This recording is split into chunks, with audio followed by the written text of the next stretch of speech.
On today's episode of Watch JR Go, I went and bought another R56 Mini Cooper to part out, but I'm driving it home.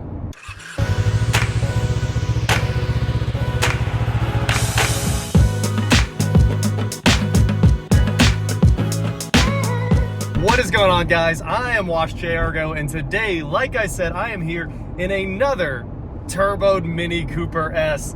Love these cars. They are so much fun to drive, but this one is currently overheating literally at this moment as I drive it home. So I'm gonna flip you guys around here. You can see the check engine lights on. This thing's dinging away. We are almost back to the shop with it, but it's running. I don't know how much longer it's gonna stay running, and I am 2-foot driving it. You can see me rocking the gas pedal to make sure this thing doesn't fall below like 1,000 RPM and die on me. I do think it's actually trying to die, but I think we're gonna make it back to the shop with this thing. It's got a couple ounces of coolant in it.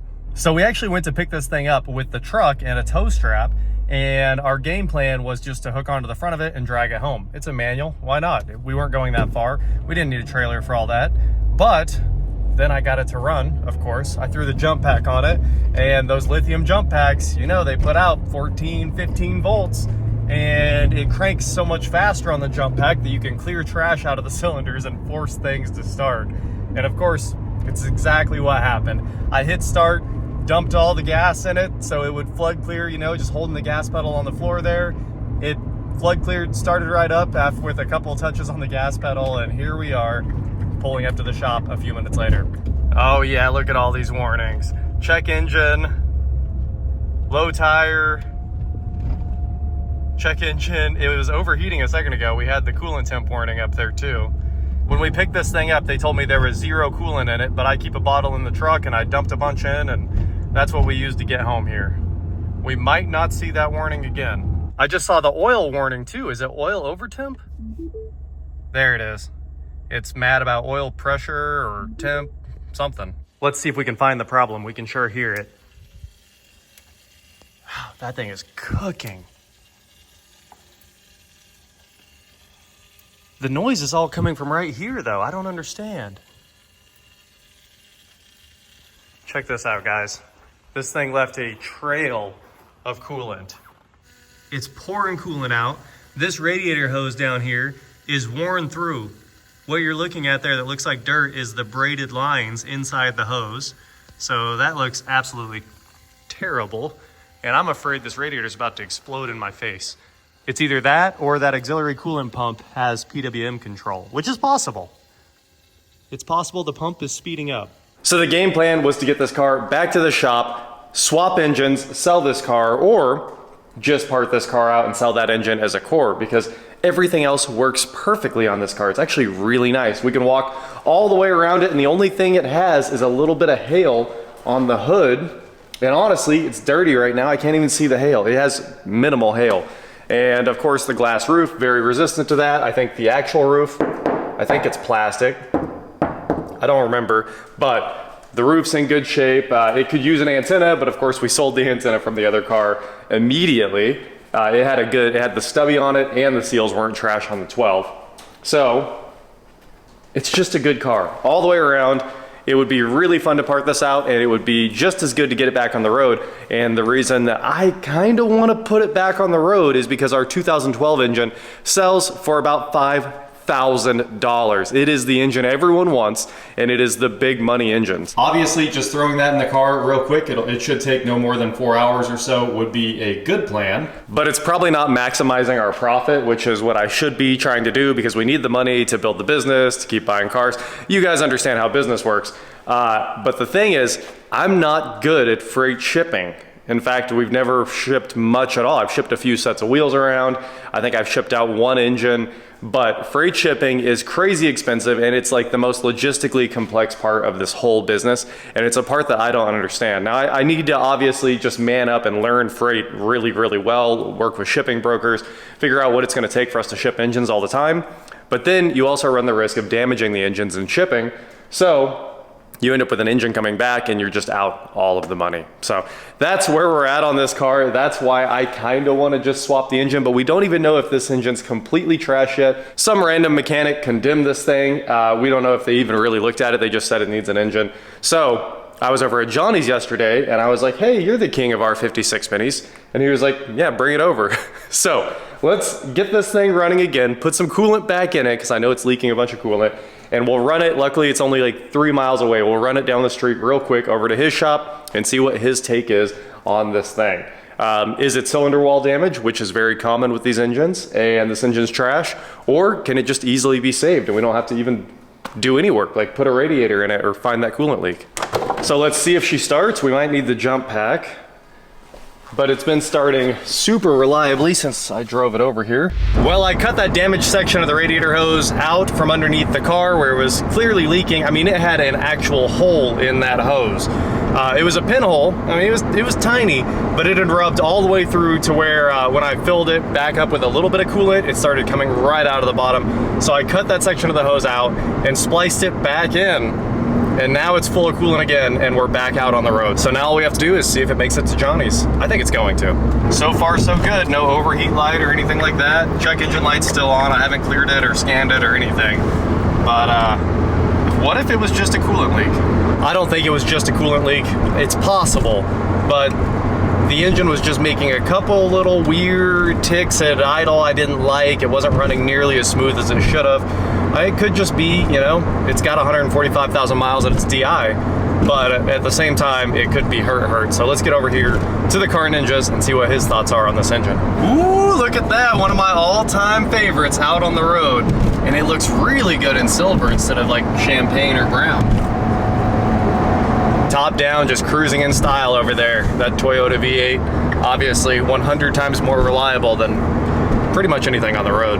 Well guys, we didn't make it. We're an 1/8 of a mile from the Car Ninja shop and the temp light just came on, so obviously we're gonna keep going there. We'll let it cool down. I just have to make one turn into his parking lot. She is mad and she smells like coolant, and we're definitely getting a little bit of coolant out of the overflow tank or a leak somewhere else. So let's pop the hood. All right guys, we've got the Car Ninja here to take a look. So I saw the coolant under it and I was like, huh, it looks like it could be coming from the overflow, and clearly it did. Yeah. I mean, it's hot. It's only like, what, 17 PSI before it starts spilling out? Okay, okay. Yeah. Well, problem solved. We just go to a 22 PSI cap and we keep it in there. Look at that, coolant sprayed out onto the hood. Woo! What you gonna do with it? Well, you tell me. I've got a new engine that I know is totally good. Those are easy to swap. I know, it's so easy to do. I love working on this thing. It's stick shift, so yeah. Yep. I'll just swap the engine, man. Well, what do you think's wrong? Probably head gasket. You think it's head gasket? Yeah, on those, yeah. But look at the oil. Do you normally see head gasket failure and no coolant mix? Mm-hmm. Yeah. Interesting. Yes. All right. Well, I know it's been limped home many times. Even the guy we bought it from said that he had, you know, he saw it overheating and drove it all the way home. So I drove it from his house to my house, and then I drove it here. So it's gonna stay here for a while. Yeah, I know. I gotta wait like 30 minutes now to drive it back home. That's for sure. That's hilarious, though. Yeah. It was not nearly that pressurized when I filled it just a few minutes ago. It's pretty bad. That's pretty bad. Well, Johnny and I decided we weren't quite done with the Mini yet, and before I left, he was like, do you want to Sam crack it? And I was like, yeah, let's absolutely do that. So he had a bottle of head gasket sealant, and we threw that in there, and we followed the directions mostly. You're supposed to idle for 20 minutes, then drive 10 minutes. I let it idle for 10 minutes and then drove it straight home, which is about 10 minutes as well. But it did overheat like crazy on the way home. I'm hoping that after it sits overnight, which is like the next part of the instructions, it'll set up all of that head gasket fix and then maybe stop leaking and we could drive it more. We're gonna find out. Tomorrow, I'll test it again. I'll put some more coolant back in it to replace any coolant that blew out. But it seemed like on the way home, it was really trying to hold pressure, but still leaking a little bit. Like I said, we'll find out. Maybe we can have that car back on the road for $7, just pour in a bottle of leak stop and keep going. But it's probably not gonna happen, and like I said, we've got an engine. We've got a lot of options with this car, so let me know in the comments below what you want me to do. Do we save the Mini Cooper S, or do we send it to its grave? You know, every single part on that car will sell. Almost every body part, everything that we can unbolt. Well guys, now we know. Do we part it out or do we put an engine in it? That's the real question. Well, thanks, Car Ninja. Anytime, buddy. That is it for today, guys. Thank you so much for watching. Don't forget to head on over to shop.watchcargo.com for cool shirts, not like this. And please, like, share, subscribe, do whatever you want to do, and I will talk to you next time. It's real bright over here. You got the brightest garage door in the game. We need glasses. I know, right? You can't see anything. Whew. It got hot fast. It's only 3 miles. Wow. But yeah, there was this hose down here, the coolant hose that comes down from the radiator and then under, you know, it had been like fallen down because a clip failed. I see it. Yeah. It rubbed all the way through. So I cut out the rubbed part and spliced it back together a minute ago, and I thought I might have it, but nah. Nice try. Nice try. Nope.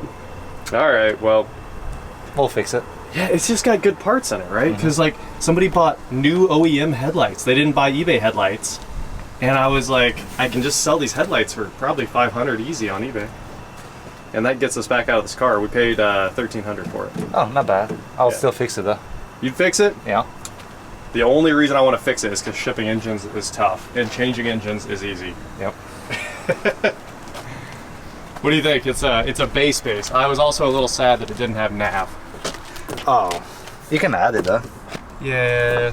I mean, I'm not going to keep the car. If we put an engine in it, it'll be gone the next day. Yeah, I would put an engine. It's not bad for $1,300. Not bad. Seats are nice for cloth, heated cloth. Also the lame air conditioning, the non-auto air conditioning. Hey, less things to break. I guess. But yeah, it's definitely a nice car. There's some cool things in here. I didn't even show these in my video when I should have. But look at that. The factory mini care kit unopened and the mini umbrella. That's cool. I've never seen the umbrella. I bet that's going to be an easy sell. Does it even work? I'm sure it does. It's probably never been opened. You gonna try it on a windy day? It just rips apart. Nah. Are these factory or is that like this is factory? Okay, okay. Yeah. Factory all-weather mats. Yeah. They fit really well, so I thought they might have been factory. Yeah. Usually the aftermarket ones are oh no. Terrible. Terrible. Well, I also think it was a good deal, that's for sure. Yeah, definitely. No damage to the body, really. Decent tires. Decent tires. I mean, this thing had a lot of wind to it. Yeah, I'll fix it. I think these are even mini genuine accessory valve caps. Valve stem caps? Huh. They look like it. I kind of have a game plan. I might fix it. I might tear it apart. Flip a coin. Flip a coin. It's 50-50 all day long on this car.